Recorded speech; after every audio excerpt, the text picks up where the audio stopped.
The Cursed Woods.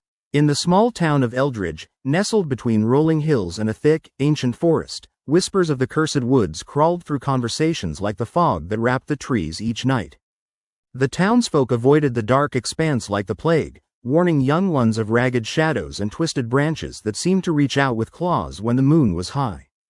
Among those warned was 16-year-old Mia, an adventurous spirit drawn to the very things that others feared. Mia had always been a skeptic, dismissing the bedtime stories spun from her grandmother's lips, tales of a creature that haunted the woods, its gnarled form lurking in the underbrush, waiting for the unsuspecting. But on the last night of summer, with the sun dipping low and a full moon shining brightly, Mia decided to test her mettle. Fueled by a restless spirit and a particular terror of missing out, she grabbed her flashlight and crept out into the night, the inviting forest beckoning her like a siren's song. As she stepped into the tree line, the world around her shifted. The warm summer air turned cool, the sounds of the night fading into an eerily gentle silence. The trees, twisted and gnarly with age, stood like sentinels, and an uneasy feeling crept in alongside her. Nevertheless, she pushed forward, compelled to discover whatever secrets the woods held. After walking for a while, Mia came upon a clearing bathed in silver moonlight. In the center lay an ancient stone circle, its weathered stones glistening with a strange, iridescent sheen. Looking at it sent chills down her spine, but curiosity outweighed fear. Approaching the stones, she knelt to inspect them, brushing her fingers over the slick surface. Suddenly, a low growl pierced the stillness. Mia's heart raced. She whipped around, scanning the perimeter. At the edge of the woods, emerging from the shadows, was a creature unlike anything she'd ever seen. Its body was gaunt, grayish fur hung in tatters, and its eyes glowed with a menacing light, sickly yellow, like a dying star. A jagged snarl revealed rows of sharp teeth glistening with a viscous drool. Mia froze, a primal fear rooting her to the spot. The legends had been real. The creature stepped closer, its movements fluid and deliberate, drawing nearer with every agonizing second. It sniffed the air, and just when Mia thought she might bolt, she felt an inexplicable pull drawing her toward the stone circle.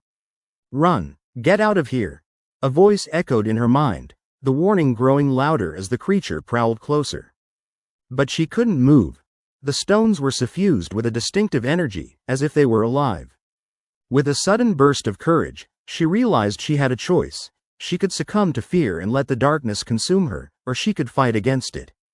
Mia summoned the bravado her grandmother had often spoken of, the strength of the stories that first frightened her. Adopting a defiant stance, she raised her flashlight and flicked it on, casting a beam of blinding light at the creature. It paused, its eyes narrowing with rage, and for a moment, Mia felt she held the upper hand. The captivating glow of the flashlight seemed to momentarily cancel the creature's shadowy powers, but it writhed and let out a bone-chilling screech. Then, with a furious leap, it lunged forward, its jagged teeth snapping where Mia had stood mere moments before. She spun on her heel, adrenaline surging through her veins. Adrenaline fueled her legs as she sprinted back through the trees, heart pounding, branches scratching her arms like ghostly fingers.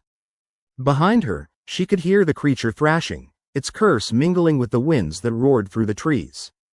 "Mia, Mia," the voice came again, louder now, as if it had broken free from the bonds of the forest.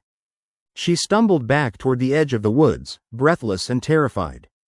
Finally, as she burst through the last line of trees, she felt a warmth envelop her. It was safety, her home. Mia fell to her knees just outside the tree line, panting as she looked back. The creature stood at the border of the woods, a shadow in the moonlight, its glowing eyes fixed on her. It let out a howl that echoed through the night, a haunting lament that sent shivers down her spine. Mia understood then. It wasn't just a monster, it was a guardian of the cursed woods, forever trapped between two worlds, its sorrow echoing through the ages. The next day, the sun shone bright, and Mia vowed never to step foot in that cursed area again. She shared her story with the town, hoping to weave a new narrative around the creature, not as a curse, but as a being of torment longing for its own escape. And so, Eldridge learned to respect the woods, chaining their fear with understanding and turning a cursed creature into a tale of empathy and caution, one that would echo through generations.